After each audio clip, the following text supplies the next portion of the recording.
Former West Virginia Senator Joe Manchin and John Fetterman said this, sir. Thanks for being here. He said a sad cavalcade of self-owns and unhinged petulance. It only makes Trump look more presidential and restrained.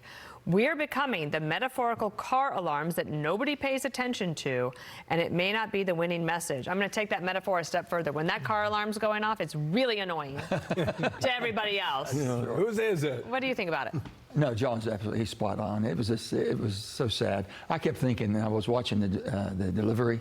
I had sat there before in that same situation when the president first came, President Trump came and he was speaking about energy and things, about coal and things I know about the energy security we need for our country. And I was standing up, and I think people were hissing me behind. And I was the only one standing. I kept thinking, that's awful. They shouldn't be that disrespectful to the president. They were hissing me, not him, for standing. And listen, this is Fetterman. David Axelrod on CNN called Al Green despicable. Michael Steele on MSNBC thought whoever got the bingo sign should be fired.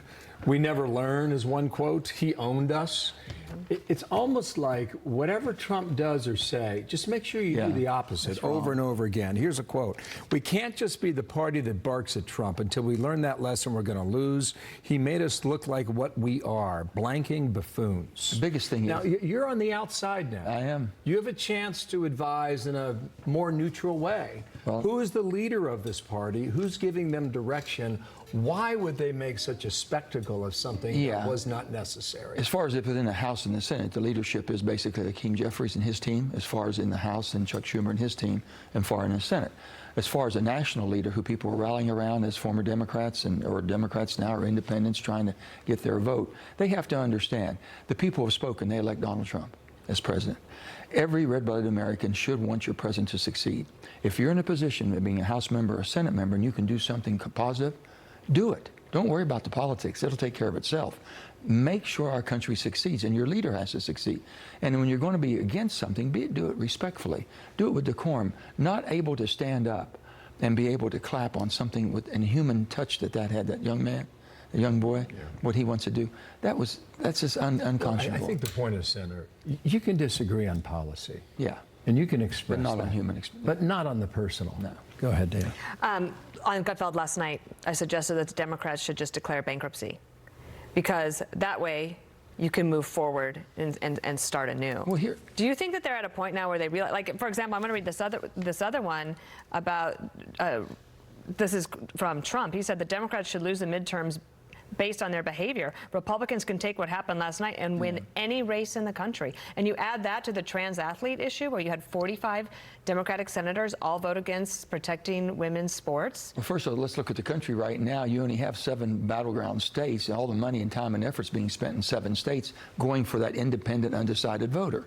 Okay, other than that, out of 435 congressional districts, about 400 are already predetermined. So there's not a whole lot of wiggle room here.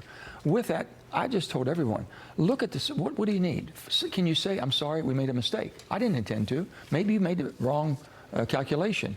And they can't say that. Nobody in Washington. But what about the liberal media that pushes it even further than the Democrats and gets them into this position? You cannot defend bad behavior. And you can't make wrong right. You can try all you want to. Just say you made a mistake on the border. I was preaching from day one. Are you all crazy? Have you opened up basically with asylum at the border? What's your reasoning for doing this? So we made a mistake. I don't know why they made their determination to do that, the previous administration. And they should be able to live up to that and say, we made it, we'll fix it. President Trump is who he is. He came in and told you what he was going to do. And he's only been in it less than, what, 50 days, 45 days, you said? Yeah, 45 days. Give him a chance to see what happens. He'll make adjustments. He was not elected as comforter-in-chief. He was elected as commander-in-chief. You might not like the way he commands, okay? But let's give him a chance to see if it's successful. Try to make it successful. And when you disagree, do it respectfully and say, Mr. President, I think I know where you're coming for. Could I give you some input? So on that point, give us one policy, one prescription, one law that they could agree on. Debt reduction in this country. We're in a situation now at 36. Are Democrats prepared to go along with They better speak up. They better speak up, because that's where they could find it. The president keeps saying, we're making these cuts. It's painful right now. We know that. There's another way to do that if you can, but if you're making cuts and they're just going at it. Would you vote to abolish the Department of Education? I don't know about abolishing it, but I would revamp it. I mean, can anyone say education's attaining what it should be in America? Are we #1 or in the top 10 in any category? We're not. So all this needs to be. He's shaking shaken it up, it needs to be shook up. But let's do it in a practical way that we get good results. Someone better take the debt of this nation, $36.2 trillion.